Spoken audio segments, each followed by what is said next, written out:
workshop this afternoon. We are expecting more people, but as we know, schedules get busy and people suddenly have to drop off. I got a couple of regrets at the last minute late this morning. So we will welcome all those people who are also listening this morning to a framework for confidence in 2021. So we have a lot planned for you this afternoon. That's now 12:01, and here we kind of got three buckets of things we want to cover for you.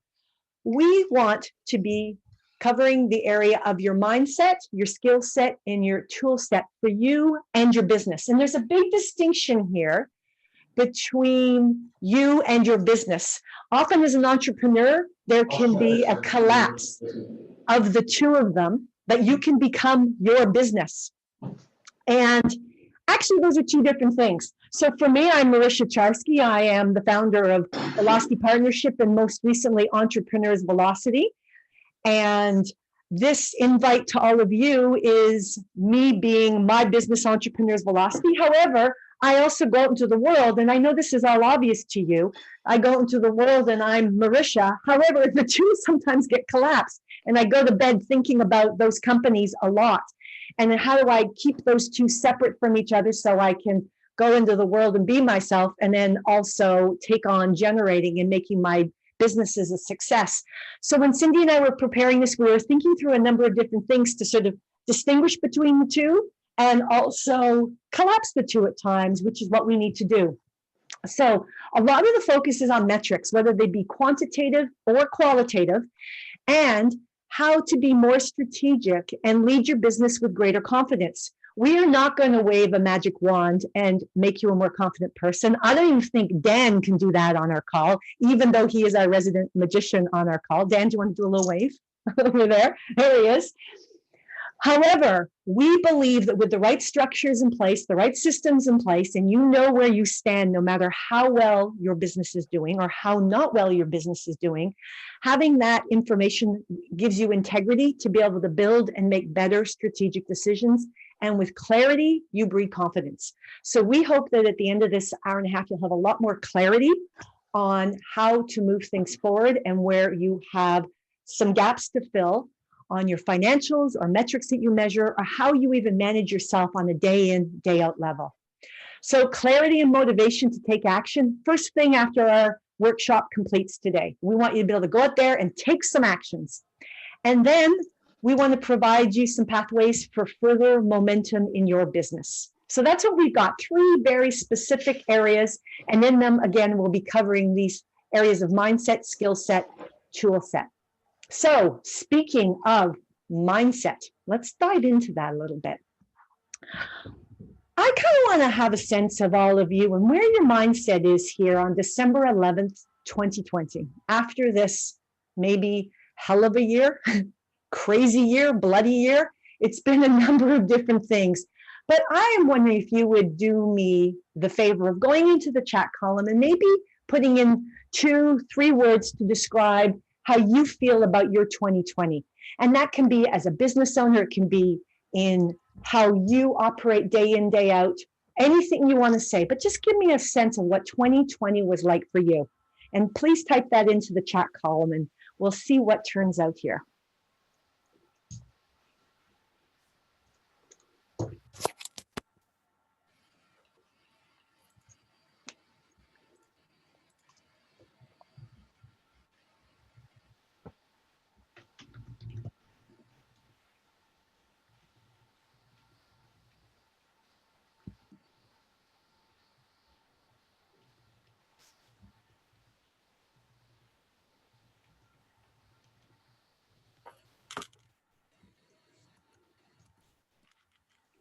Thanks, Fred, for your comment in the chat box.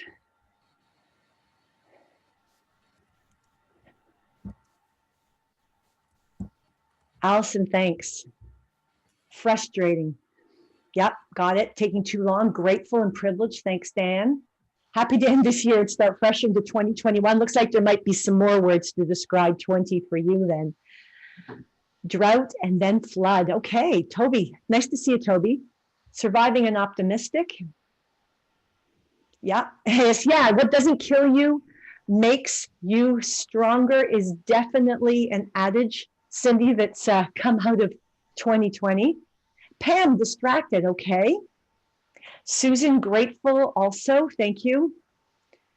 Uncertain, Colleen. Yeah, gotcha. Hi, Colleen. Allison, I'm also grateful and optimistic. Great. Bit of a range here on where people have landed. And Kim, translating significant challenges into opportunities to lead in new ways. Yeah, that's an important theme about the challenges we faced and how we can then transform those into potentially opportunities or learnings. We're going to do a little exercise on that in a short period of time. Thanks for all of that.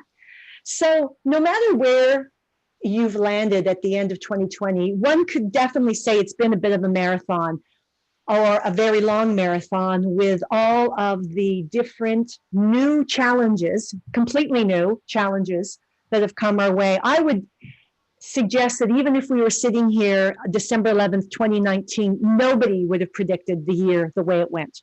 Nobody at all. So all of that leads to a year of being able to embrace what happened and not let that year taint how you see your future. And in fact, make it the ingredients for how you can move forward. So as darn tough as it's been, or maybe it's been tough because you happen to be on the end of the success of it, that people really needed what you provided to them and they wanted more and more of it. So things got crazy busy and you didn't have the infrastructure in place to be able to support that. No matter where you landed, it's going to have an impact on you. So it's important to take some time out and also reflect on your mindset. Because one of the things I've also seen is that 2020 has been paradigm shifting in what we can achieve, how we can connect with people, really going back and being grateful of the fact that we will get back together and be able to hug each other and be together in rooms learning and sharing with each other. So all of this is important to look forward to. And also as an entrepreneur, sometimes you do this all by yourself. You're not in community when you're thinking about these things. You're not actually saying it out loud to anyone. So you want to take the opportunity and be able to say that and talk to someone and sort of complete the year that was. And we're going to do a little bit of that together. I also want to let you know, because of you all joining us here, we got some bonus activities we're going to throw in that we didn't talk much about when we were promoting this workshop. And I want to dive into that right now. So this is something I call an optimist report. And for those of you who may have worked with me in the past, I have a couple clients on the call. You know, I'm big on taking time out towards the end of the year and looking back and being able to learn and also be able to celebrate. So no matter what happened in 2020, I know there are things that you accomplished and that were great for you in your business. So the next exercise I want you to take on in the chat box is just to write one thing that you felt was an important accomplishment for you in 2020. For you and your business. I know for myself, being able to pivot a lot of the work I do online for some of my larger clients and lead programs online through a Zoom platform was a huge accomplishment. And now I see some opportunities to bring that experience into the programs I do in person and to be able to incorporate that a lot more. And my clients are far more open to that, which is great. So let's here, some of what you saw were your accomplishments. Dan, you created a studio in your home. Great. Fred launched a business. Yes, congratulations. And yay, another entrepreneur in the world. And Kim, you translated. Okay, that's from the last one. I launched a business, providing a part of my team to support the larger organization in remote collaboration. Fantastic, Kim. That's great to hear. Keep going, keep typing here. Sometimes people can be a little bit, oh, I don't know if I have anything that I can really celebrate. I promise you that you do. There is a lot that you can celebrate from the year. Being on this call, still looking towards 2021 could be a big accomplishment for you. That you actually jumped on this call and said, I'm going to dive in here, I'm going to rebuild, or I'm going to build more for 2021. Allison, you decided you want to get rid of my business. So you can concentrate on what you love. Congratulations. That's a big one. Jane used some time to learn about how your business can change so you can succeed with others, great. Definitely 2020 and the pandemic shook things up. It was major turbulence and gave you an incredible opportunity to learn. Colleen, you learned what not to do. Yeah, that's very transparent, isn't it? We're learning a lot about what hasn't worked in our communities, in the infrastructure of our cities, of our province, of our country. So yeah, it's very transparent to us now. Don't have to do any research studies on all of that. It's right in front of you. Cindy getting 3 clients outside of Ontario, fantastic. And it's so easy to do the virtual, there's no resistance. In fact, it's just assumed, right? You can do work anywhere in the world now because people are getting so comfortable with this platform.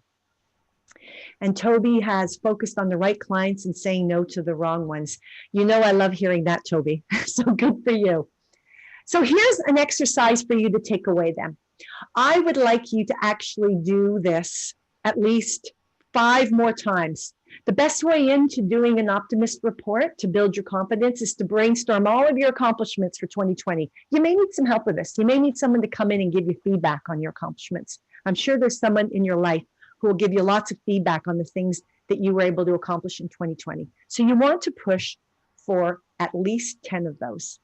Then you want to narrow it down to your top 5. Once you've got your top 5, here is the next thing that you want to do. You want to answer why each and every one of those accomplishments was an accomplishment. So for example, if for me, moving a lot of my learning and development programs online was accomplishment because I had never done it before and it was successful and my clients enjoyed it and I got great feedback on it. And that was a big why of that accomplishment. Then the last piece that you want to answer for yourself, and this is really important, is what can be built from this? Now you got to think back and go, okay, what are my insights from that win? What are the things can be developed from that? What do I need to do more of from that accomplishment? What you will start to see is the ingredients of strategy emerging. Once you've done this 5 times, you may find that one of those accomplishments, it's just fantastic. What can be built from may not be enough for you to take on in 2021 with everything you got to get done. But I promise you that the majority of these accomplishments will be the building blocks for what you want to do more of in 2021. Now, while we're looking at accomplishments, we also need to take a look at something else. And this is the area where sometimes we are less excited to look at. So here's a great quote to get us structured for that. Things alter for the worse spontaneously if they are not altered for the better designedly. And design is one of my favorite words because it is actually about intentionally going out and creating something. And inside of intention and creating is creativity. And designing means you are thinking about something and you're building something, whether it be a physical manifestation or whether it be something that is architecture of a strategy, an idea. And so to do that, though, it means you need to be intentional. And to be intentional, one needs to embrace failure and then celebrate the learning from that. And the failure word is one that's being embraced much more in circles of creativity and innovation and inside of some very, very successful organizations. However, there's a lot of places where failure is not used in a way to further success or to actually learn. So actually, I think a failure is a failure if you don't learn from it. However, if you actually embrace it and start to do a postmortem on it, and I do a lot of this in my coaching practice with my clients, you start to see that you've got some incredible ingredients in there to learn from and to grow from. So I actually call this the celebrate or embrace failure, celebrate learning file. Just give it some technical terms here for you. So here's how you go about this. What was a failure for you in 2020? Think back, that may come to you very easily. What was a failure for you in 2020? What And it's not just what didn't work, right? This is way more than that. This is something that just absolutely broke down. And it may have nothing to do with you. I don't know. Or it may have had everything to do with you.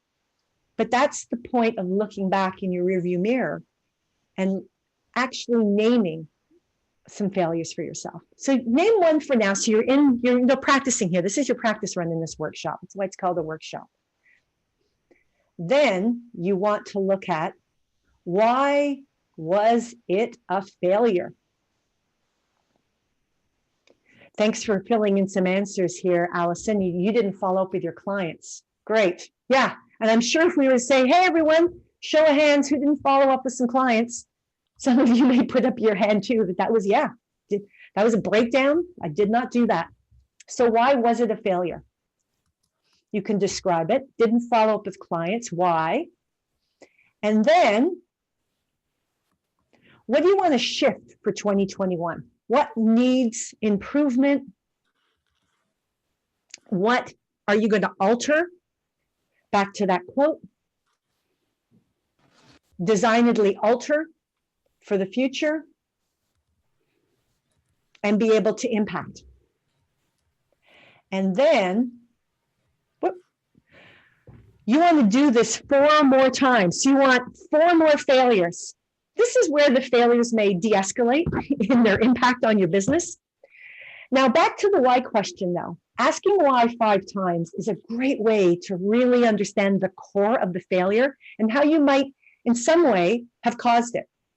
And don't hear cause it as blame. It's just being responsible. And I like to look at responsibility is that you get to have some impact on the situation. You're responsible for it. You're at the power of it, which means you get to impact it going forward.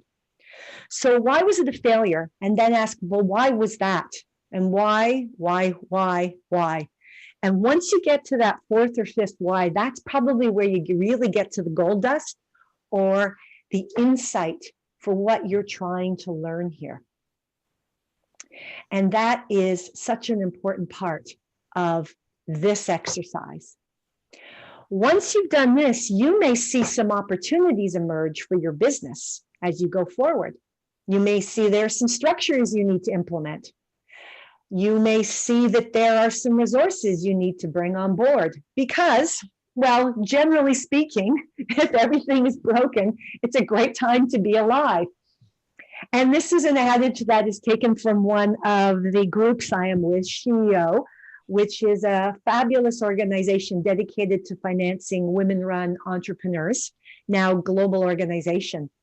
And it is pushing back on the adage of that the only great business is the one that can be sold and make zillions of dollars at the end of the day. It really looks at it from a social enterprise context and the difference that we make as entrepreneurs for beyond our employees, but our clients, because we bring passion and care and thoughtfulness. And that is something that makes a difference for all the people you work with. So if we kind of come at this from, again, a mindset of opportunity and abundance, wow, there's a lot to take advantage of right now. With the paradigm shift of the pandemic, people are really open to all kinds of different ways of doing business, of how you provide your value and ways you can make a difference. So here's the next bonus question for attending our workshop today. I'd like you to think about this question. So you can close your eyes if you want. You can turn your video off for a second just to reflect on this. It's up to you. But imagine it's 1 year out. We're sitting here. It's December 11th, 2021. Just imagine that. I mean, really imagine that. We might be in a room together having this conversation. Wouldn't that be awesome? Let's not say we might. Let's say we can be in a room together. So it's 1 year out and we're all meeting together in that room. What kind of results have you achieved for yourself and your business for you to be happy and satisfied? Again, I'm distinguishing here results you've achieved for yourself and your business for you to be happy and satisfied 1 year out. Take some notes on that.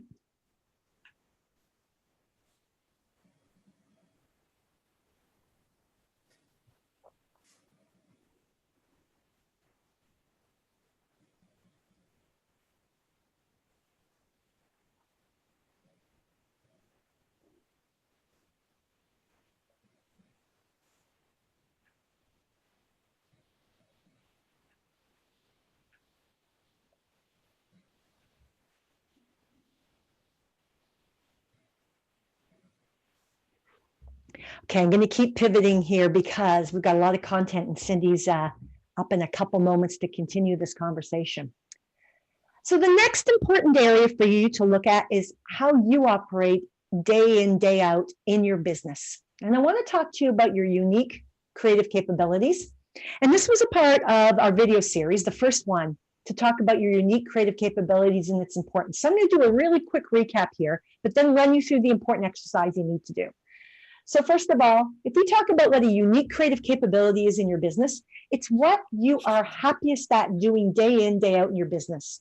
It's what you are uniquely good at, which is why it's called a creative capability. It's your creative essence. It's what is unique about what you do. It's probably why you started your business, because this is what you really enjoy and love doing. It's where you probably create the most value for your clients in your business. And it is something that you get paid the most for doing. This is probably where I'm just going to pause. I'm going to mute everybody here. Give me one moment here. It was busy, and this is so beautiful. I don't know where that's coming from. Everybody's muted. But then I read the Jane is not muted. Jane is not muted, and Dan, I can't see. Thanks, Dan. Anyway, so I'll show you a picture. I got you the right color. Oh, there she is. It's very bizarre is Jane's not on my screen here. I got her. There we go. Thank you. Last one to see it. So you want to think about what this is in all of these areas of how you operate. What is your unique creative capabilities? How do they manifest day in, day out in your business? What are they? And I want to say the other last thing about your unique creative capability. It's what you could do again and again. You could do it almost all day long. And in fact, you probably spent a long time over the years. You've developed yourself in this area. And the final clue to you about what this is that you probably view it so effortlessly, you may not actually put a lot of value on it in your business or how you operate day in, day out. So you get a lot of joy doing this outside your business and in your business. And if you need a little help with that, again, I would ask some people close to you. They can probably tell you what that is. So that's the first area. Second area is you want to describe what do you do that you're competent at in your business? What are all the tasks you do that you just do them because there's no one else to do them? You get it done. You don't love it. You get no energy from it, but it's got to get done. And you're okay at it. You make a mistake here or there, but you can kind of get by doing this in your business. So all those areas that you're competent at every day in your business. The third area, and this one might be the most obvious, is where you're incompetent. You know that you are not great in this area. It might be handling all the details of your business when you're writing, sending things out to people. It might be managing your own calendar. You're really incompetent at that. It might be following up with potential clients. It might be scheduling. I'm saying a lot of task-oriented activities because typically in our business, we handle things a lot that are task-oriented that we're not very good at, but we just do it because we haven't thought about it any other way and there's no one else to do it. So you just get those things done and you got to spend more time on it because you're not very competent at it. So you got to look over to make sure you haven't made mistakes. And then finally, the last area, which is what you're excellent at. This is the trickiest area of all of them because you're really good at this and you're so good at it. It's kind of hard even to hire someone to the area to do this for you because you have already a pretty high bar on what it looks like to get done. So when you're focused on this, you're great and you have a high standard around this work. And you get a sufficient amount of energy from it, but over time you tire and it's not what you love to do in your business. But you respect it and want it to be done really, really well. Now, you're not going to have time to go through this whole exercise. That is for sure. But here's what I'd like you to try and guess is what percentage of your week, your work week, is spent in one of these four categories. And here's what I'm going to have you guys do. If you go either to the bottom of your screen and run your mouse over it or to the top of your screen, a bar will slip down on Zoom and in it you'll see annotate. And if you press the annotate, click on the annotate, you're going to have the ability, and I just have it here, to write something. And it's kind of fun. So what I would like you to do is to go and put a check mark by where you think the majority of your work week is spent. So you could write, say, for example, if you think you spend most of your work week in competent activities, and then where you're excellent, you could do that. I'm going to erase everything of mine. Anybody having troubles finding the annotate bar? Fred, okay. Fred, you're on the PC, if I recall. Yeah, put your mouse to the very top and it should go, it'll just come down. Any luck? Or to the bottom, and once you press your mouse over the bottom, it should pop up. Any luck?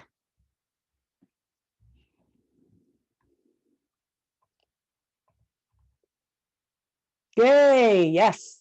Anybody, now half the group their video isn't on. For me, I went to the top and under view options. Thank you, Dan. There was annotate. Great. Yeah, it's a little bit different. Like if you've got a Mac, again, it's another way in. So if you've got a Mac, are you on a Mac, Dan? Yeah, that's right. I thought you were. How come I knew that? Because I have design sense.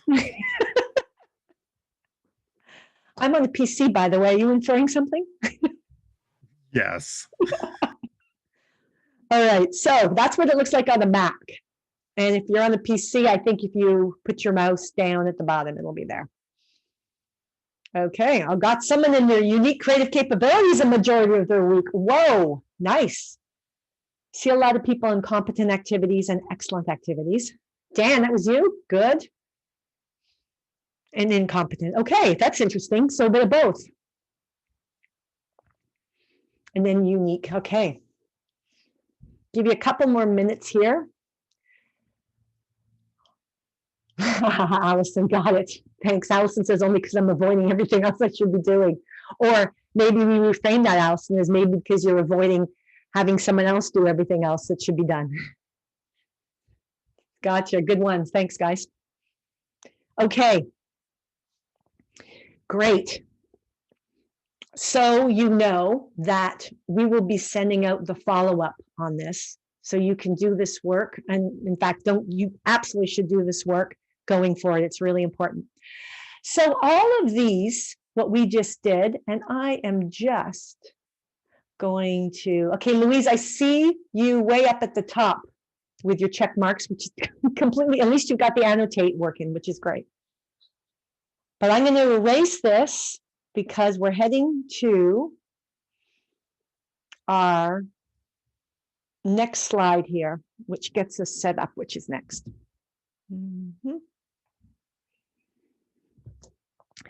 Your unique creative capability is a metric.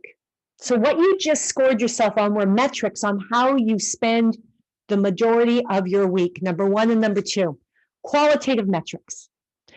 The other part of this workshop we did a lot of promising around was being able to determine an important metric for your business and also quantitative metrics. So the other 3 videos, if you watch them, were all dedicated to things that are very near and dear to me. That is your financial statements. And as much as I love mindset and coaching people around their leadership capability, I also love looking at numbers. And that's why I'm so excited that Cindy Warner-Beck is joining us here today. She's from Lightbulb Finance. Cindy and I have had the opportunity to collaborate a number of different ways, and very excited to have her here today and to go on a deeper dive on these 3 important statements and then help you understand metrics within. So Cindy, I will keep running the slides and now hand this over to you. Thank you. Great, thanks, Marisha. I'll give you a quick intro on myself, since I haven't had the pleasure of meeting many of you before.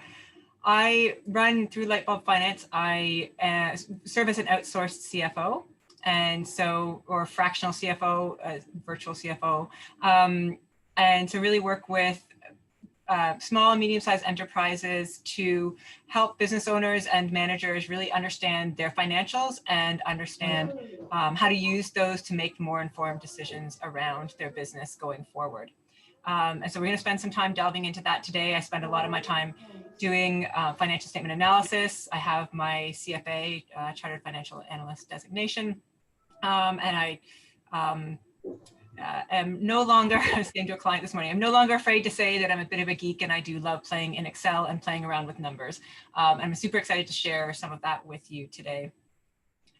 And so, while it seems like a bit of a jump to go from talking about mindset, talking about your unique creative capabilities, to then jumping into numbers, it's actually a really important segue, and a really important to do the mindset work first and the unique creative capabilities, because the first point to figure out what your quantitative metrics are is really to figure out why you are doing what you do. Why are you in business? Why did you start this in the first place? Why do you get out of bed every morning? What motivates you? And that's really the groundwork for this. Then you can take that and go, okay, so what are my goals? So we did that with our December 11th, 2021 visualization. What are my goals? Where do I want to be at a point in the future, a year from now? Where do I want to be? You may have had a number of different goals wrapped into that 2021 visualization. So I'll just invite you to kind of ponder on that. And if there are a whole bunch of things mixed in, try to tease out one, maybe two there.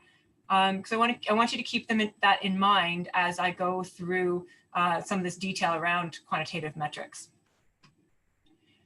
And so we touched on the three statements on the last slide in the videos. And so really the question is, why those three? Why did we choose those ones? There's certainly tons of other options there. And we chose those three because they're a great combination of giving you information on where your business has been and where your business is going. So the kind of technical terms around those is it's a combination of leading and lagging indicators. So first off, a lagging indicator is really your rear view mirror. It tells you where you've been. It tells you what's happened. It's really important because you can learn from it. But by definition, you can't change it. So your P&L or your income statement is a lagging indicator. It's hopefully you have it, if you have it available to review every month. By the time your bookkeeper has finished it for you, it's mid to late the following month. You can't do anything in mid to late December to change your November results. So that's a lagging indicator, and that's kind of a key thing that you can use to determine, is this a leading or lagging indicator? The flip side is a leading indicator. So that's, you're looking at your front windshield of your car, you're seeing what's coming up, and you can do something today to impact it. Well, that's sort of the key. If you can't figure out if it's a leading indicator, that's the key one. Can I take an action today that's going to impact this? So cash runway and sales pipeline are two leading indicators. For both of those, there are things you can imminently do right now. You can change your sales pipeline by picking up the phone and calling a client. You can change your cash runway by looking at your expenses and figuring that out. We'll go into a little bit more detail on both of those, but you can actively do something. And it's important to review both of those and have, it's important to understand where you've been, learn from them, like the failure exercise, as well as understand where you're going and how you're doing as you're progressing towards that. So we'll do a quick poll right now and think about when was the last time that you reviewed at least two of these statements? So we're talking about your P&L, your cash runway, and your sales forecast. So you can, I think I just see the actual poll. Oh, there we go, everybody's filling it in.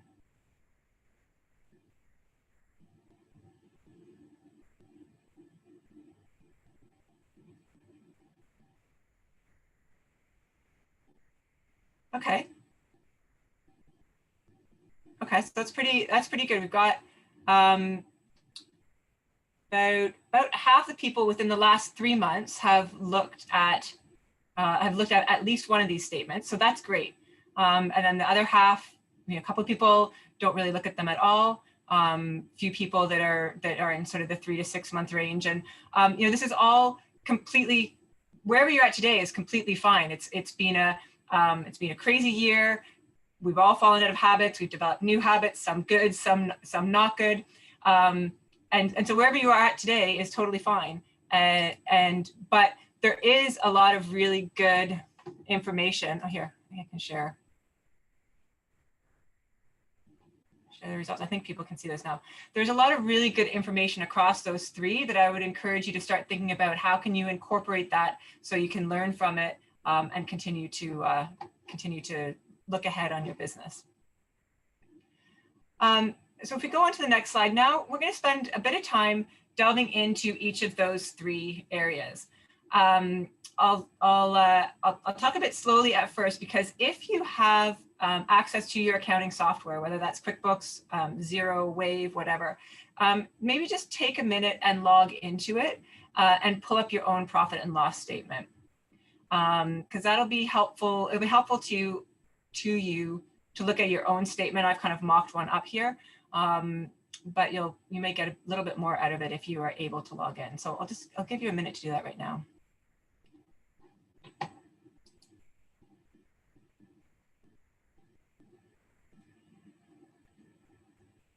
And I'll just jump in if you're still doing that. The first item I'm going to cover off really is revenue. And what I'm going to do across these three statements is really talk to you about 5 different metrics that you can use to measure your business. And the first of those is revenue. So that's the top line. Everybody should be pretty familiar with that one. You may have different line items of revenue depending on your the regions you sell into, the products you sell, the channels you sell by. And then the other thing that you may have right after your revenue is a discounts line item. If you are selling a product or service that you do regularly discount, is common in like food and consumer packaged goods and things. If you do regularly discount, it should come right off of your revenue, and you should be calculating another net revenue line item, which I haven't done here, but so that's revenue, and it's perfectly fine. Revenue is a perfectly acceptable metric. If your biggest goal is to grow your revenue for the coming 12 months, that is perfectly acceptable. You'll see I would encourage you to add a couple other things to that, but absolutely that would be the first metric. The next section of your income statement is cost of goods sold, or cost of sales, if you're more of a services business. I've set this up for more of a manufacturing type business, somebody who's making stuff.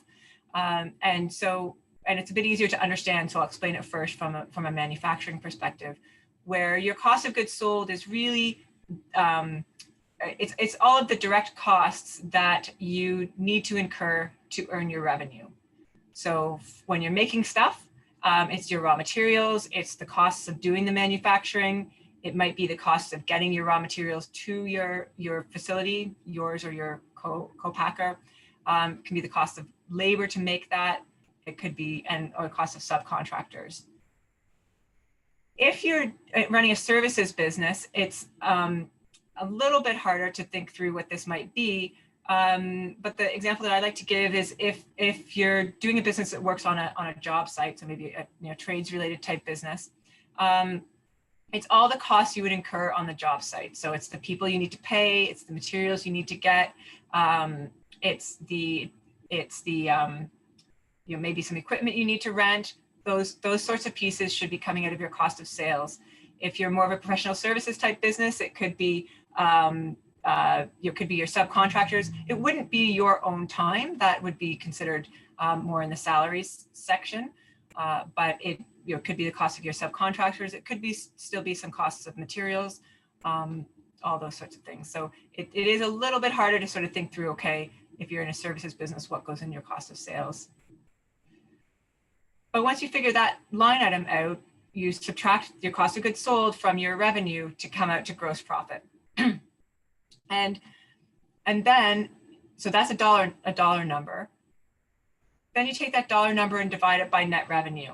And so that's the percentage that you can see the arrow pointing to at the bottom here. I'm going to play around and use the annotate function as well that Marisha just taught me about today. So this is this line here. Maybe I should not try to use my right hand to do that when I'm left-handed. That would be another lesson learned. So that line item accepts as a percentage why the percent? What's the point? The percentages let you compare year to year. So a gross profit of 215,000 for this company in 2018 is really, is that better or worse than 400,000 in 2020? Well, 400,000 certainly sounds better, so it must be better. But you can see in 2020, it was 40% versus 43% in 2018. So, okay, well, maybe it wasn't better, but I earned $1 million in revenue, so didn't I do better in 2020? That 3% difference from 2018 at 43% to 2020 at 40%, if 2020 had been 43%, you would have earned $430,000 instead of $400,000.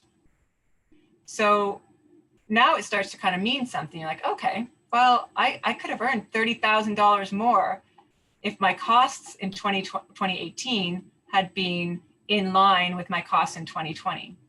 So yes, I got more business. I doubled my business. I doubled my revenue, but it cost me more to do that. So am I okay with that? There could be reasons why, reasons why your costs increased. And maybe next year they're going to be able to go down because you had to invest in some things, but at least this gives you the information to kind of go, let me think that one through. Let me figure out what's going on here. And let me figure out if I can get that $30,000 back, if I'm going to get that back in the future. So I just talked a lot on numbers, and it's sometimes hard to sort of digest. So I'm going to pause for a second and ask if there's any questions. Feel free to type them in the chat, or just ask. And certainly go ahead and unmute yourself. We have 15 of us on this Zoom, so it wouldn't be too crazy if you actually just asked your question of Cindy.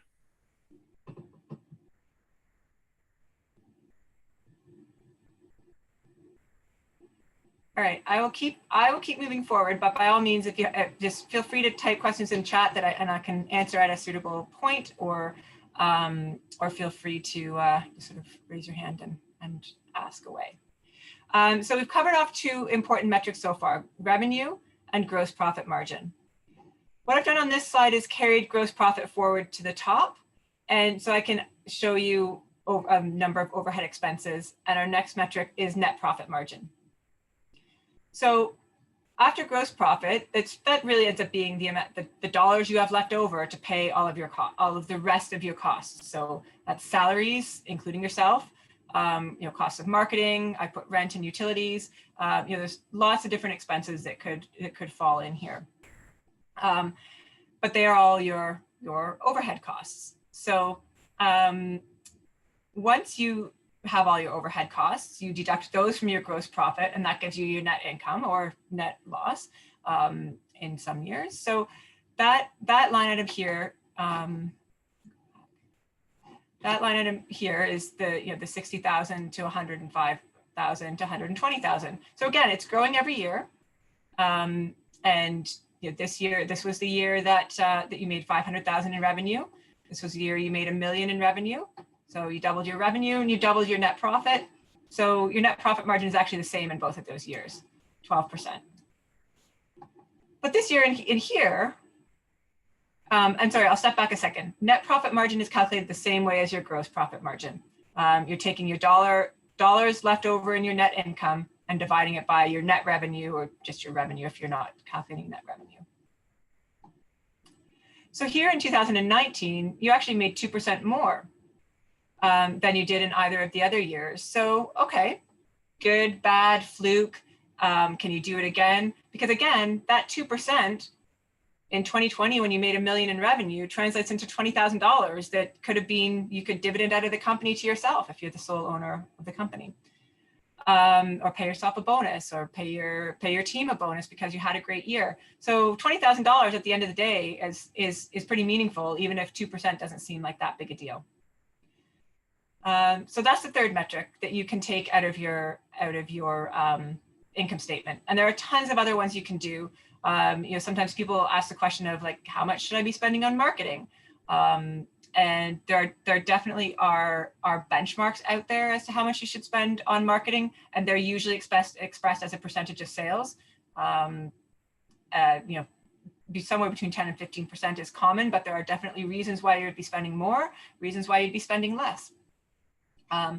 So there's lots and lots of really good information in here that you can learn from and play around with. I'll pause again and see if there's any questions on, staring at a page full of numbers is really not the most exciting thing. I don't love staring at pages full of numbers. And again, feel free just to unmute yourself and ask your questions. I have one. Yeah. So I came in late, and I was one of the people who said that I don't look at my profit loss. Like, and I know we're not gonna be able to answer this right now, but how do you even begin? Like, do I always have to use my bookkeeper to get a P&L, or is it something I can do on my own? Yeah, great question. So I mean, overall, your books do need to be up to date and to be able to look at your P&L.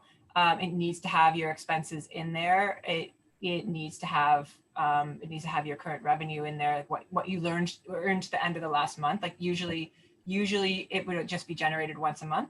Okay. But yeah, so you need to be you do need to be getting information if you have a bookkeeper, as opposed to doing them on your own, which would get back to probably some of the unique creative capability things that Marisha talked about. But I would say money spent on a good bookkeeper is money very well spent. But stating them the expectation that you expect that you're going to get your books closed, that they're going to have your books closed for you each month by whatever date. Right. The Okay. 20th of the month is reasonable, but yeah, you can't really generate it on your own without. Okay. I've been doing it only like annually, which I know is not ideal. But it's definitely not uncommon. You are not on your own on that one. Okay, well, it's good to know. All right, well, thank you. No problem.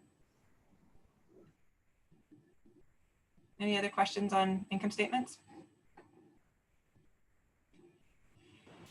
All right. By all means, as we go through the rest of this, you may have some other questions that come up too. So the next item is cash runway. And in terms of from a calculation perspective, it's pretty straightforward. It's the cash that you have in the bank.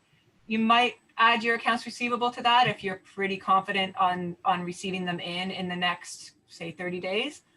And then you divide that by your total overhead expenses.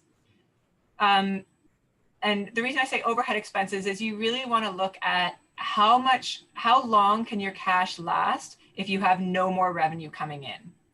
So this metric is not that important if you are a steady state business who is generating revenue consistently month over month, and even more importantly than revenue, are you generating positive cash flow every month?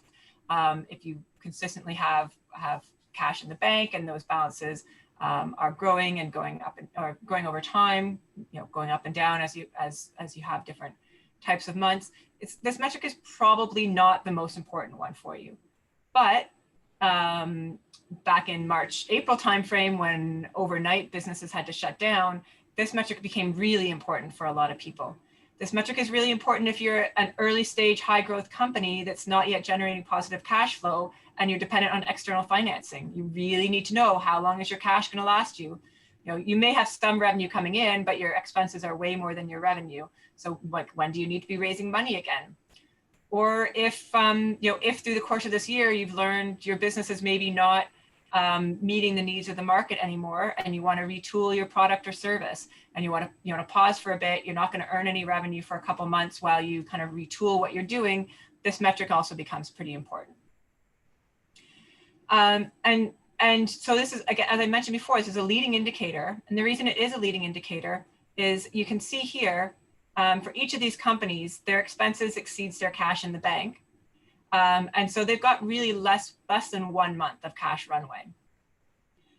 But if we flip to the next slide, you can take action today to impact your cash runway. So on this slide, I've reduced these companies' salaries because you don't have money coming in. You really got to manage how much money is going out. So salaries have been reduced. I took marketing right out because maybe you don't need to be spending on marketing if you're going to pause and retool your products or services.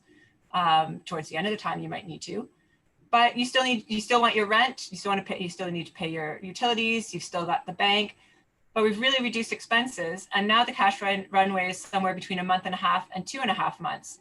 And depending on what you're trying to do, and depending on why you're looking at this metric, like that may be enough, that may not be enough. You may need to raise money. You as the owner may need to put a shareholder loan into the company so the company's got enough money. There's all sorts of things to do, but having that knowledge of how long your cash is going to last if you're in a critical situation, then gives you the ability to be proactive and to make some decisions. Any questions on the concept of cash runway? Calculation or anything? Okay, we'll move. I will try to keep this moving forward. Last one to talk about. So we've covered off 4. The 5th metric that I'm going to share with you today is about your sales pipeline. And so we did record a video about this as well that you can go back and watch if this doesn't quite answer all your questions. But sales pipeline is really what potential for sales, for revenue over the next time period. You can do this over any sort of time period you choose. I've chosen the year of 2021 here, but what's your revenue potential in that time frame? So there's really 2 pieces to it. First of all, you've got your closed sales. So what do you know for sure you're going to earn over that time period? So for this pipeline, for clients A, B, and C, those are closed sales over the course of 2021. You're going to earn $160,000 from those clients. And that's, pretty much for certain. Let's say it's 95%. Anything could happen, but let's say it's 95%. They've told you they're going to work with you, barring anything unforeseen, you're going to get that revenue.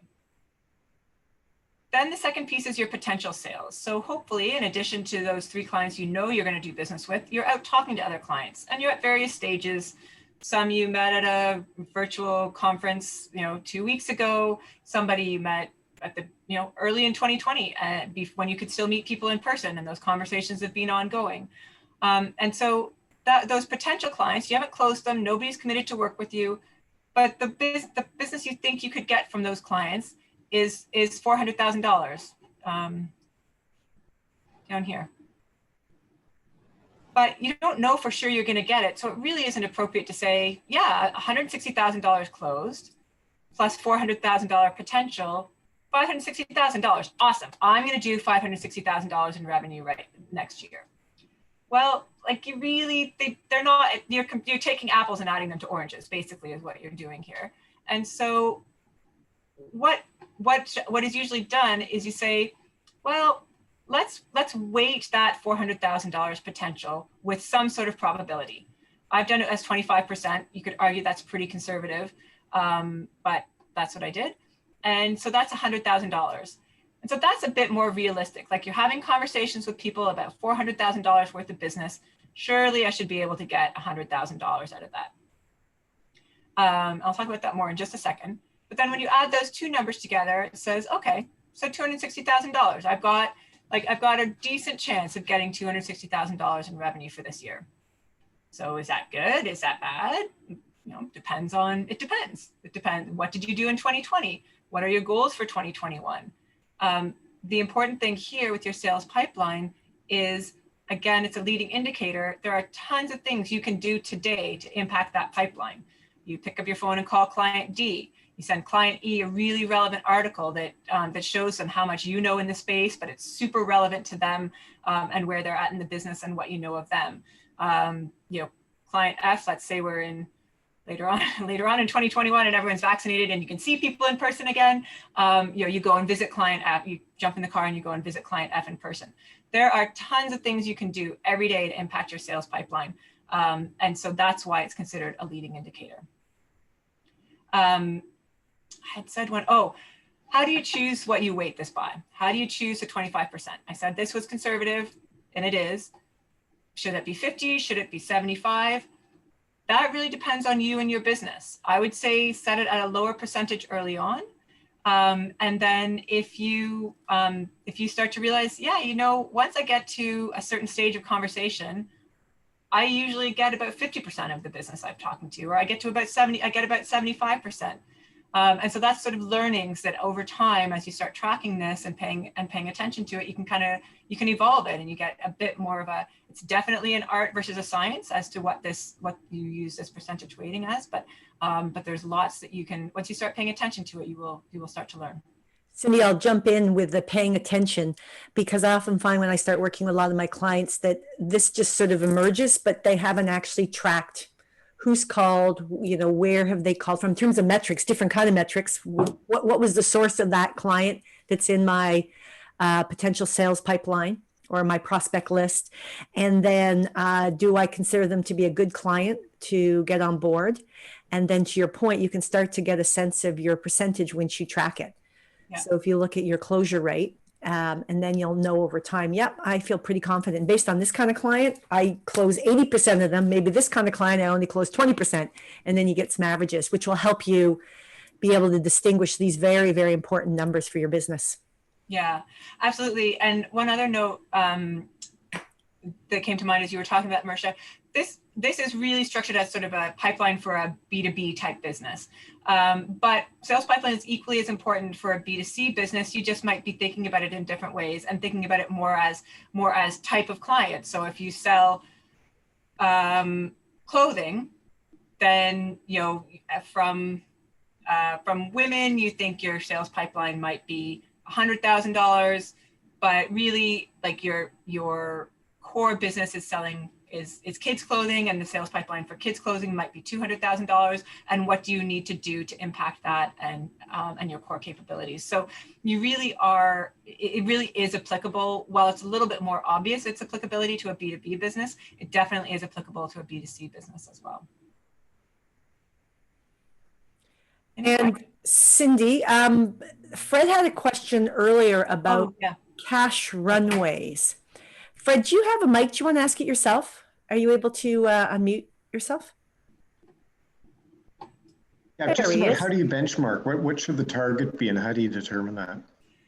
Yeah, you know what? That's a really great question, because for the P&L metrics, anyways, you can definitely find benchmarks out there by a Google search and I'll talk a little bit more about that in a second. But for cash runway, there really isn't, and you can sort of say rule of thumb, 3 months cash flow would be, or 3 months of your expenses in cash.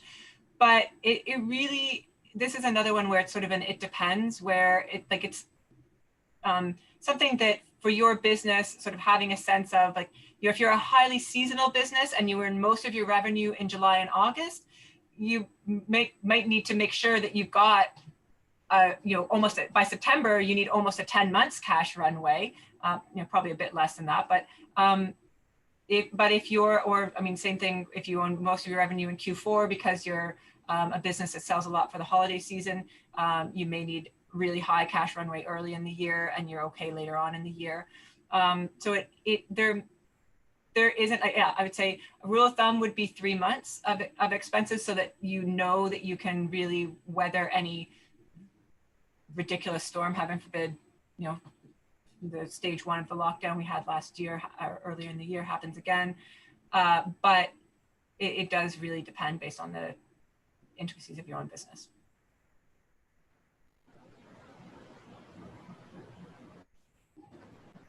Okay, I'll move along and talk about, so just as a review, we set these 5 quantitative metrics, or we talked about these 5 quantitative metrics. And I'll just invite you now to kind of think back to your goal for December 11th, 2021, and think about which of these metrics would align nicely with that goal, that you could sort of say, okay, I am on a monthly basis, because I would say monthly would be ideal. I'm going to commit on a monthly basis to review this metric and figure out what I can learn from it if it's a lagging indicator, and what I can do to influence it if it's a leading indicator. and just, you know, start to think about how you're going to use it. Because then, I promise I didn't plant Fred's question, but it was a really good segue to the next slide of how do you actually set the metrics. So there's really two main ways to set what your metric is going to be. First of all, looking at your historical results. So thinking back to the P&L and how we're looking at 3 years, year over year, and that comparison. So, you know, if you want to use gross margin as a metric, should you set your gross margin at 44%, or was there something really exceptional that happened in that 2019 year when you had such a strong gross margin, or relatively strong gross margin? Or is 40% really more realistic, that like that's really what you should target? Or you could certainly range it too, like if you were doing something like a gross margin metric. The other piece is benchmarks, and for a lot of these things, like I was saying, you can do a Google search and you can find metrics that are relevant for your industry, for your specific business. There's a Government of Canada website that has a bunch of information, or there's lots of blogs out there. And if, blogs are one person's viewpoint typically. If you can find a few different people who have a similar viewpoint of what a gross margin for food manufacturing business, if that's your business, then then that's probably a realistic one to use. So to set them, sort of look at a couple different pieces of information, and then using them. The first thing is just commit to reviewing them regularly. If you're going to use metrics, just commit to reviewing them regularly and putting the structures in place, whether that's having the conversation with your bookkeeper that, I'm making some changes for 2021. I'm going to get you my expenses by, the 3rd of the month. My expectation is that you have closed my books by the 20th of the month, because then I want to review them and have a look at them. Use information from multiple sources if applicable. So what I'm getting at here is leading and lagging indicators together are very, very powerful. If your revenue is your objective or your goal for 2021, and that's the metric you choose to use, you absolutely need to look at it each month and know what you achieved. So let's say we're sitting at February 15th and you've got $1 million target for the year and you earned $100,000 in January. Well, is that good? Is that bad? Are you on track? You really only know if you understand your business, and like $100,000 might be phenomenal if you earn most of your revenue in the summer or in Q4, but $100,000 might, if you are going to earn the same kind of revenue month, or sorry, if January is your strongest month, $100,000, it's probably not going to help you get to $1 million for the year. And then the other piece is your sales pipeline. What does that pipeline look like? If you reviewed what just happened, look at what you've got in your pipeline and figure out what you need to do, whether you need to stay the course, and if so, make a plan to commit to stay the course. Like, what I'm doing is working really well based on my results that I'm seeing, based on my sales pipeline. So I need to keep doing it, and then commit to keep doing what you're doing. Or figure out what the metrics are saying about how you need to change your business or change your activities on a day-to-day basis to make sure you build your pipeline if $100,000 means you're a bit behind on your sales, or make sure that you pick up a phone call, that sort of thing. So, or make a phone call rather. 9416. Cindy, I will build on to what you are saying. And regarding that exercise we did around the 4 quadrants around unique creative capabilities. And I just got off a coaching call with a client this morning where she was in the 20% of her week was spent on her unique creative capability. And we're sitting here looking at the cusp of 2021 and targets and predictions. And we absolutely correlated that her business cannot grow unless she at least doubles her time in her unique creative capability. So the part C of that exercise we did, after you define what it is and then spend how much time, see how much time you spend in those 4 quadrants in terms of creating metrics, is then go back and look at who or where or how you delegate those items out of your competent, specifically and incompetent quadrants. so that you can free yourself up to do the things that matter, that then affect possibly some of the quantitative metrics also that you've just been walking this group through that are important also. Of how you pay yourself, how you pay your employees, and how your business actually grows financially.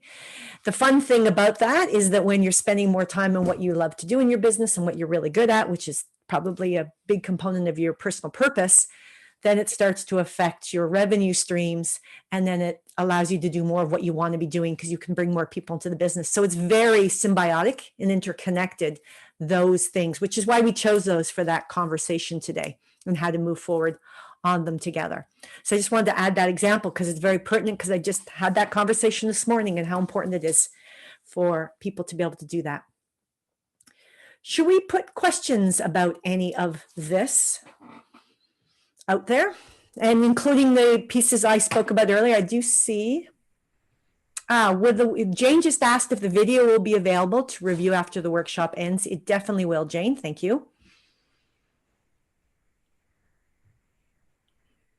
Any questions for Cindy or myself at this stage? Other questions? And you can unmute yourself. You have the capacity to do that.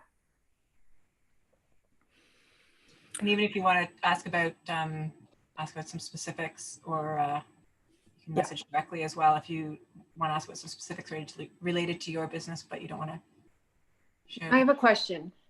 Yeah. Susan, go ahead. Thank you. In the video, when you were talking about income statement, your P&Ls, you said it's important not to get too detail oriented. Am I right? Can you elaborate a little bit on that, so that I can hopefully find the right balance between grouping things in the proper category but not too detailed? Yeah, for sure. So it's good to think about it just in the same way you would think about your personal finances. So the main thing I was getting at, and I see this a lot, where a business owner or their bookkeeper is kind of like, I got this invoice for, I don't know, I'm trying to think of some random expense that might come in. It's a legitimate business expense, but it's a $50 expense that you're going to have once a year. And you can't figure out where it might align with.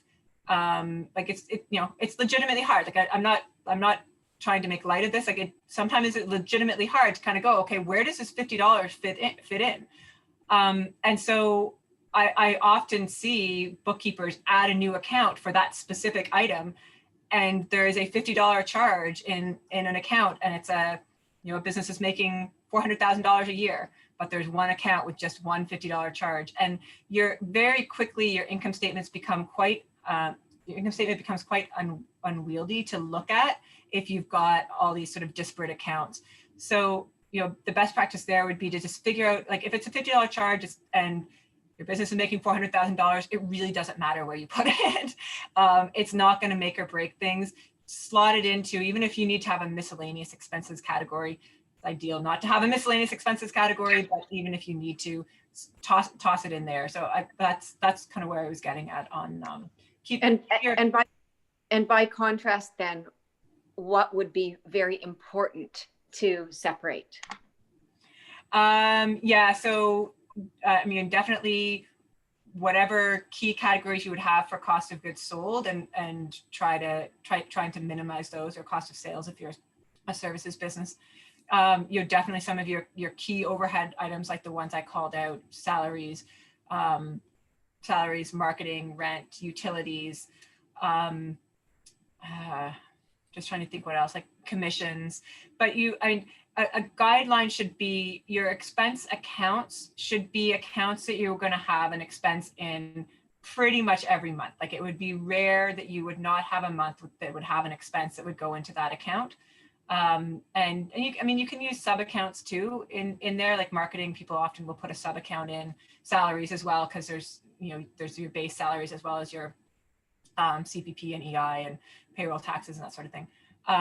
So you can absolutely use sub accounts, but yeah, as a rule of thumb, you should only have an account on your P&L if there's going to be an expense that go through there almost every month. So one other thing I'll raise, because you said which ones are really important for you to have, if there's an account where it's really important for your business to know how much you are spending on that specific line item, then make it an account. And that may be, again, and it depends, where it really depends on your business and you as a business owner, what's important for you to track. Cindy, Thank you. thanks, Susan. You got it answered, Susan, you're good? Great.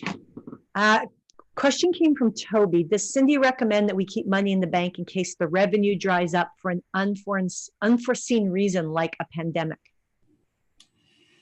Yeah, and I think that links in really well to I think it was Fred that asked a question about best practice around how long your cash runway should be. I would say absolutely. It is helpful to have money somewhere. I mean, if it's just going to sit there, try to have it in, like, I mean, interest rates are basically nothing right now, but see if you can have it somewhere where it's going to do something for you and earn some money.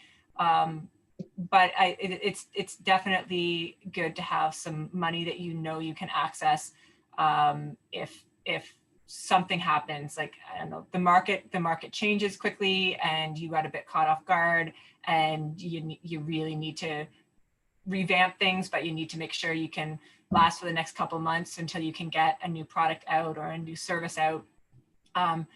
It's absolutely good to have some money in the bank that you know, and it gives you that sense of confidence as well. Like, it helps to build your confidence that you can weather this storm. Great. Any other questions for either of us? Well, I've got a much more maybe broad question. So as a complete sole proprietor, service oriented person, well, I guess that's neither here nor there.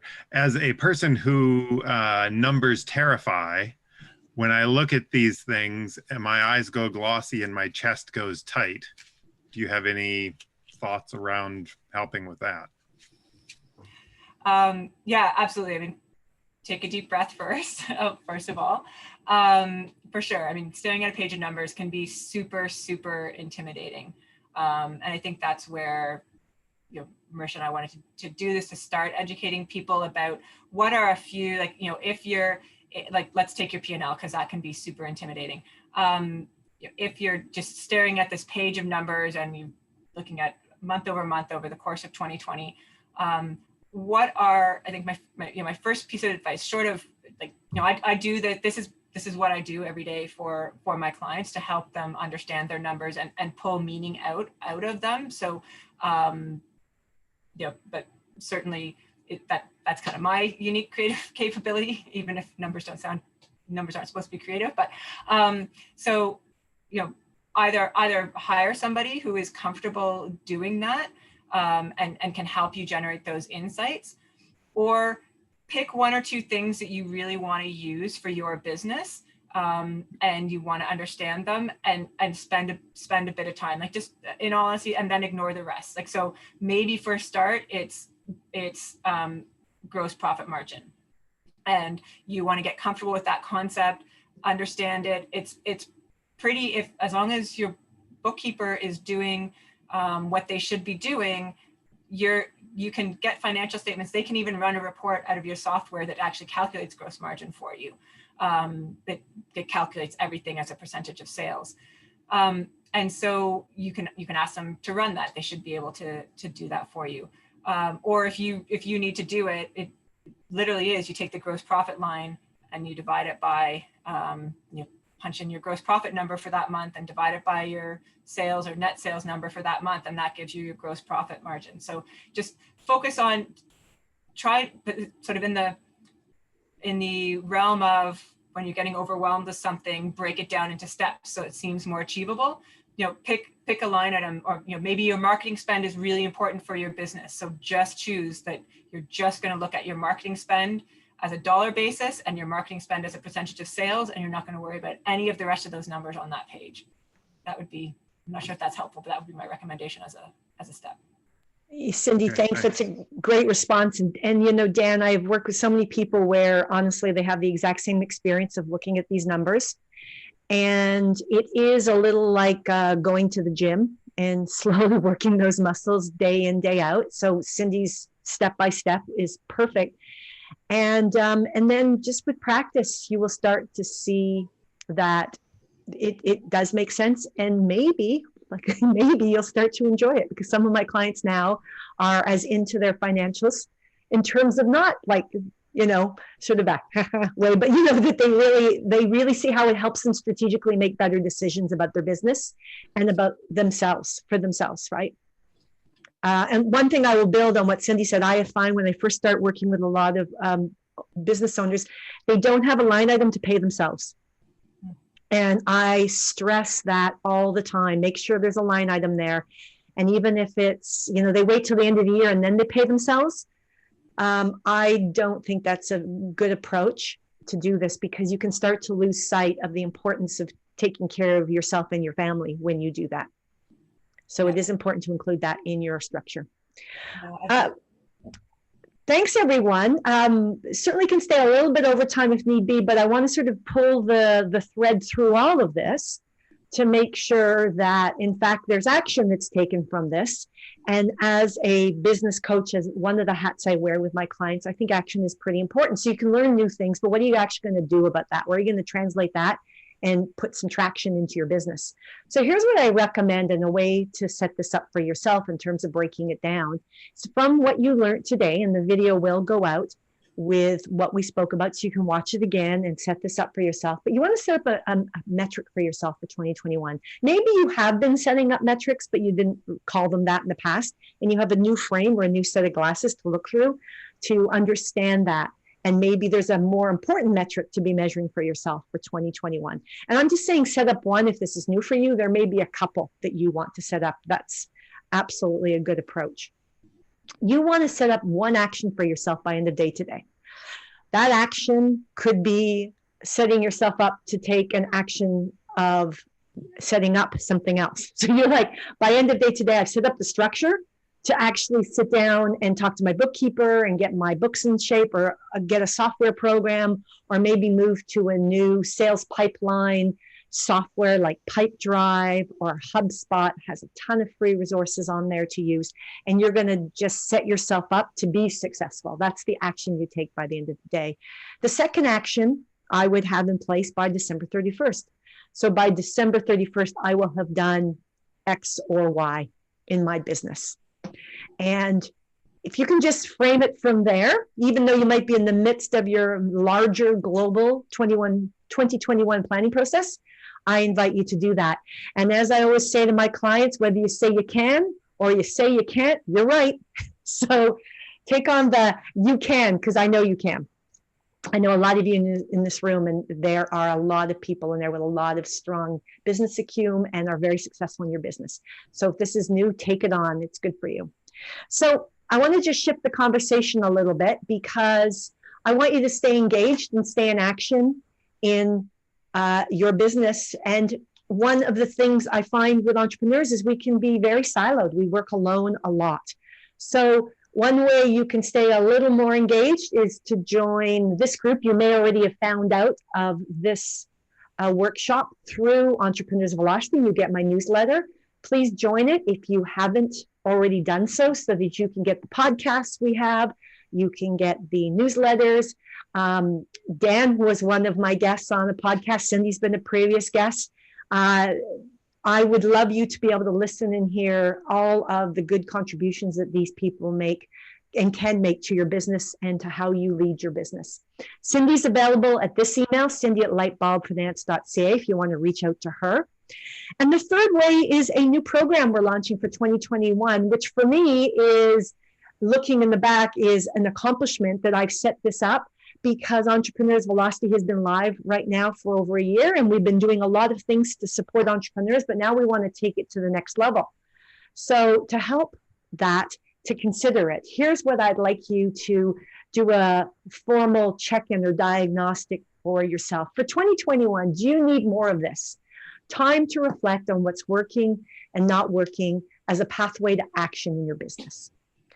Do you need more structures to formulate strategies for success? Do you need accountability to what you say you want and a team to support you to do that? And do you need a bench of experts to support your growth?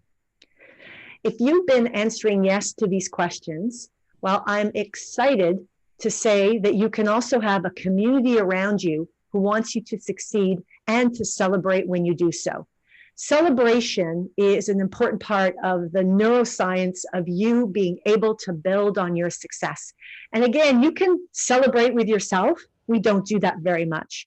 However, it's much more fun to celebrate with other people.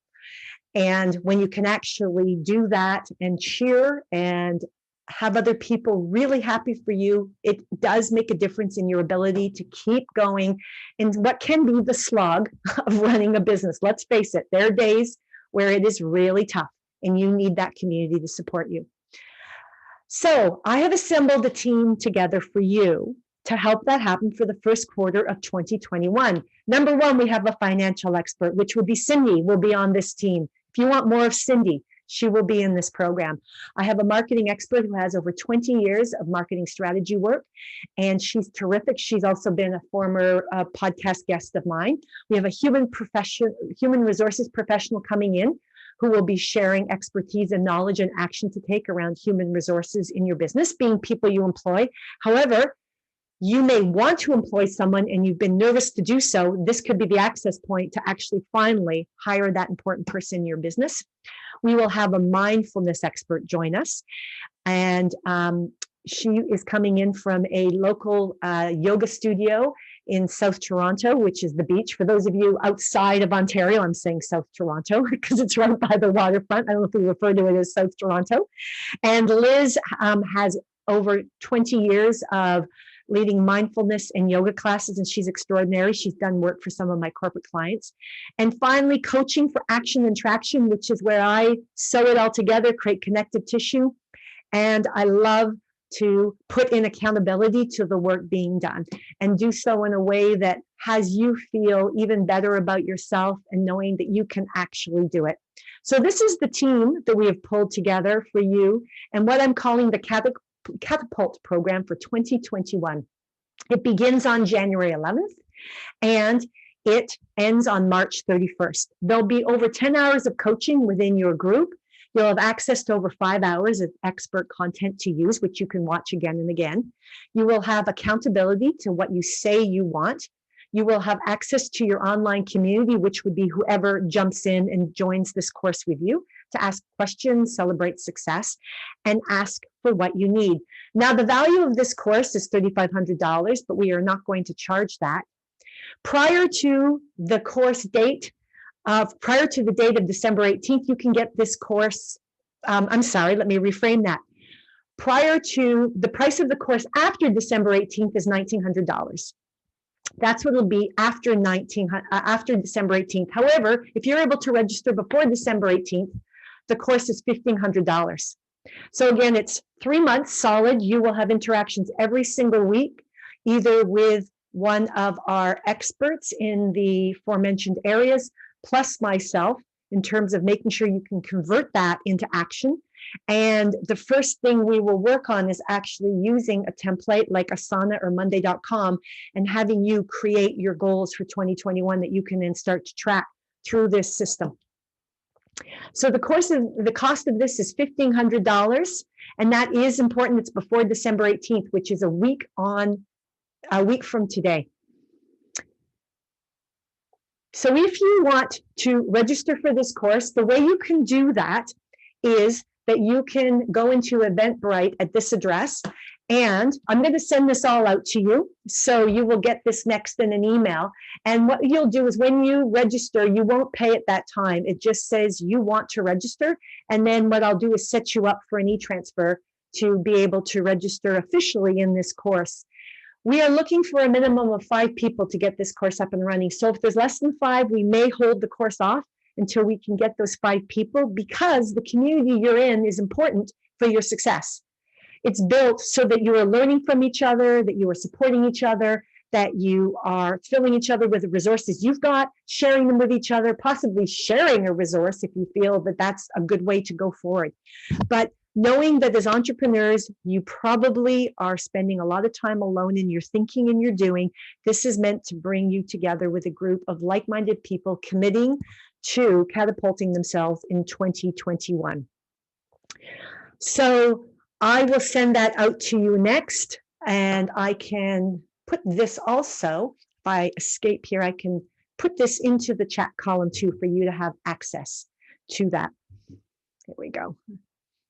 Any questions about this program? Does anyone want to ask any questions about it?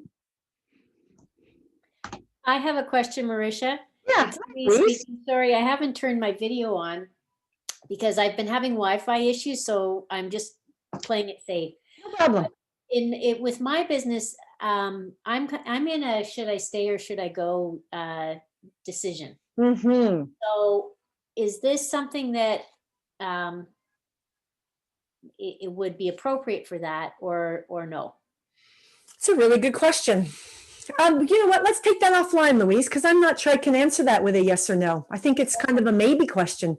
Okay. So Okay. let's connect and have a separate call, All right. and let's do a little assessment for you and me hearing that, Okay. and make sure that if this is the right place, it is the absolute right place.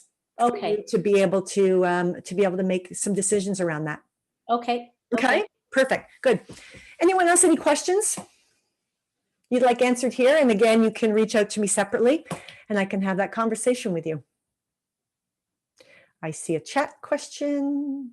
Okay, some people have to leave. They've got hard stops and I appreciate that. I want to thank you all for joining us. I'll stay on just a little bit longer as people start to say goodbye in case you have questions.